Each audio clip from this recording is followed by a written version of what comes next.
This is a Tracking the Tropics update with a certified most accurate weather team at First Coast News.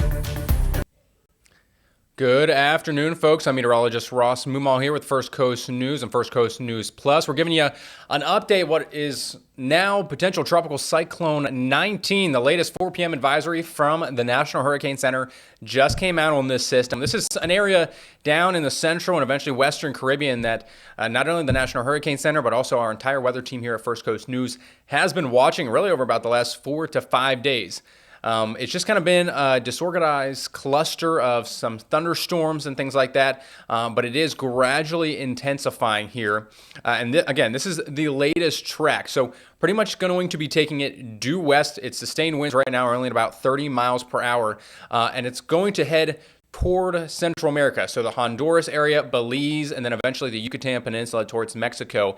But it's really just going to kind of meander around that area for much of the end of the week here, so tomorrow through the weekend, and then even into the early part of next week. But where exactly it goes within that entire cone of uncertainty will greatly dictate potentially how strong this storm is. For example, and we're going to look at this much closer here, the storm ends up tracking a little bit further to the left of that center line.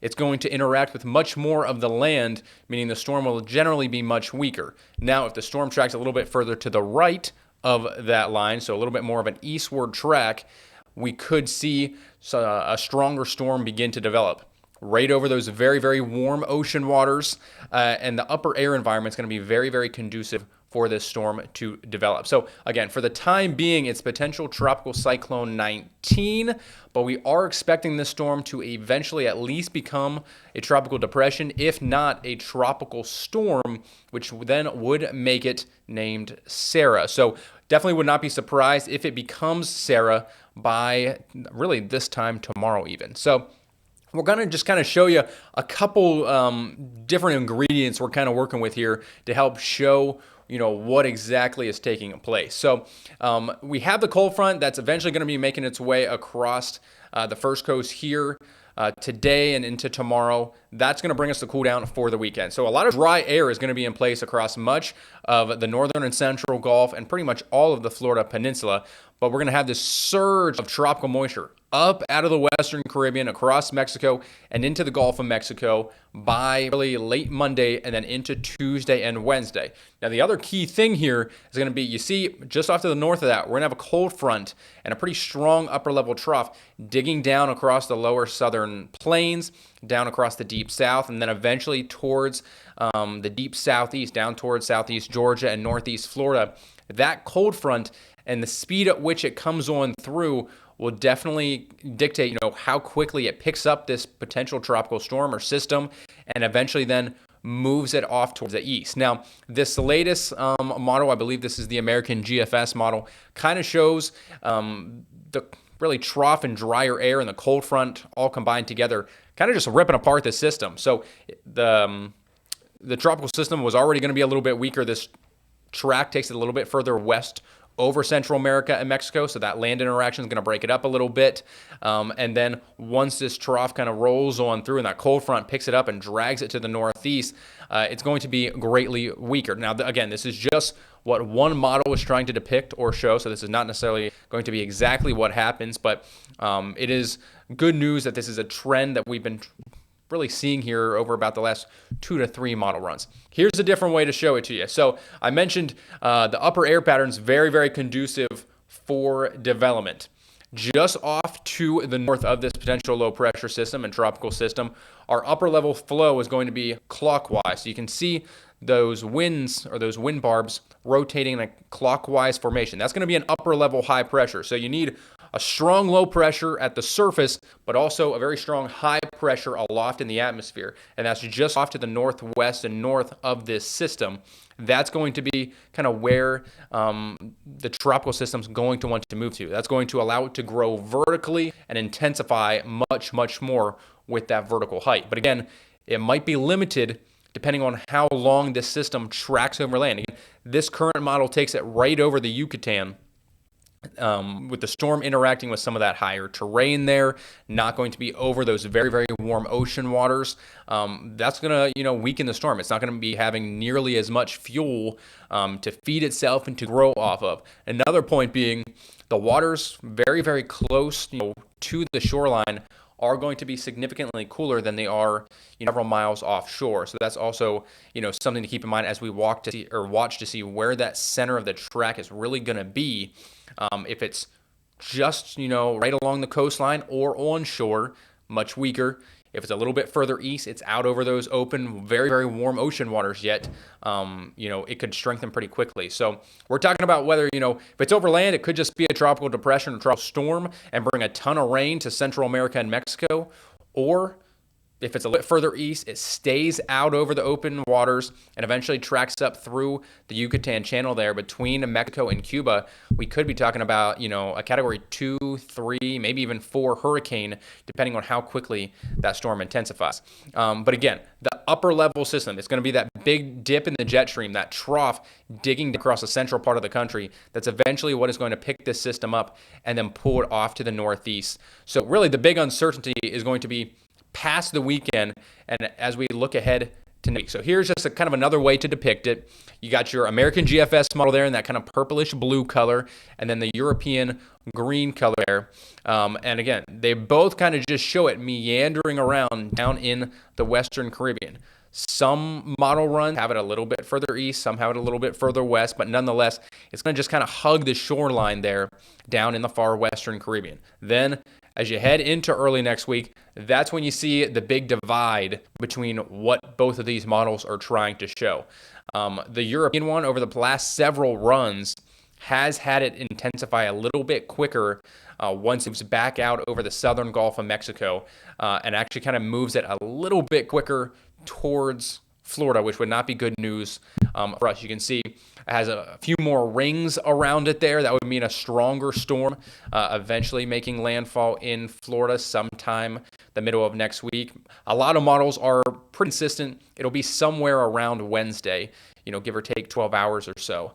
But then the American GFS model, as we had shown, earlier, kind of gets broken apart over land as it moves over Mexico and the Yucatan Peninsula, moves out into the Gulf, quickly gets picked up then by the upper level jet and that surface cold front, and really just kind of brings, some tropical rains to much of South and Central Florida. Here on the First Coast, yes, we would see some rain from it. But as of this model comparison, the purple and blue would certainly be much lesser impacts, at least locally here on the First Coast, compared to what the European is trying to show. There's going to be a lot of different factors and ingredients involved with it. You can see just kind of a mess once you get past really Honduras there. It kind of heads towards Belize and the Yucatan, towards Cancun. The models really begin to diverge. So over the next couple of days, just be aware of it. Now's not the time to be worried or concerned just yet. This is still a week away, so a ton of stuff in the forecast and in the models can change between now and then.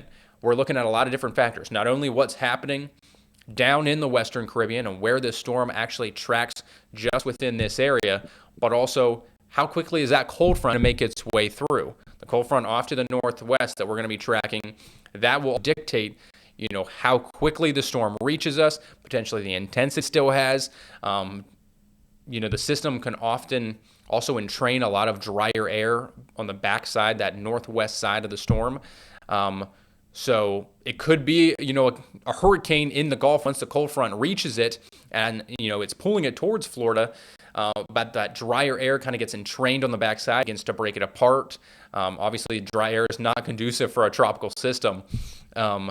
And, the time it reaches Florida, it could be significantly weaker. So there's still a ton to iron out, but now's just the time to, watch it closely, but at least don't worry about it for the time being. So here's just some 3 big takeaways of what we know, at least for the time being.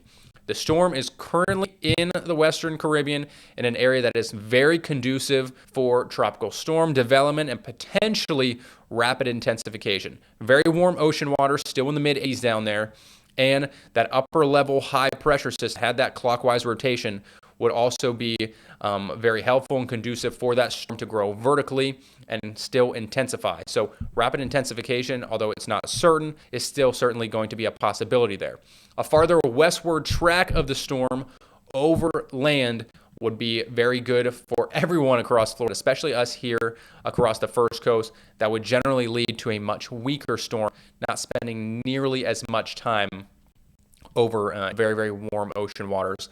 But nonetheless, rain looks fairly likely on Wednesday, especially for South Florida, potentially Central Florida as well for the First Coast. Yes, I think we will see some rain. How much is still a little bit up in the air, and then also just how much wind we might see is not a given either. So there's going to be a lot to iron out in the forecast between now and then, but we're going to continue to get more data in throughout tonight, tomorrow, and I really do think by either Saturday evening, Sunday evening, we're going to have a much better idea of where this storm could potentially be headed, because we're going to have at least 2 days to watch where the storm's been at. Has it been right over the Western Caribbean Ocean, or has it has that center of circulation really been more so over Honduras or Belize or Mexico, where it's not fueling itself in those very warm waters? So within the next couple of days, we're gonna have a much better idea. So we're just gonna have to keep close tabs on it here for the time being. Also, just want a quick update on the autumnal weather we have headed here towards the First Coast. Cold front's going to be working its way in tomorrow night. So until it arrives tomorrow, still going to be warm, not nearly as windy. A few isolated showers, especially in the evening, will be possible as that front rolls on through. So partly cloudy skies during the daytime hours, a little bit more of an increase in cloud cover by the late afternoon, especially throughout the evening. Again, just 1 or 2 spotty showers trying to work their way in there, but many of us will already be at home. You might even be in bed at that point, so shouldn't be anything to really worry about with regards to rain showers. By early Friday morning, 1 or 2 might linger down across our southern areas. Putnam, southern St. John's, Flatney might see 1 or 2 raindrops, but then the cooler and drier air is ushered in behind it come Friday morning. So check this out. Mid-70s for your afternoon highs there on Friday. Overnight lows then, especially for the weekend, going to be down into the low 50s. So if you've broken out any of those sweatshirts, sweatpants, maybe even a light jacket, you're probably going to need it this weekend. For both Saturday and Sunday morning, really not a big change between either of those. Very fall-like air in place, mid-70s through the weekend.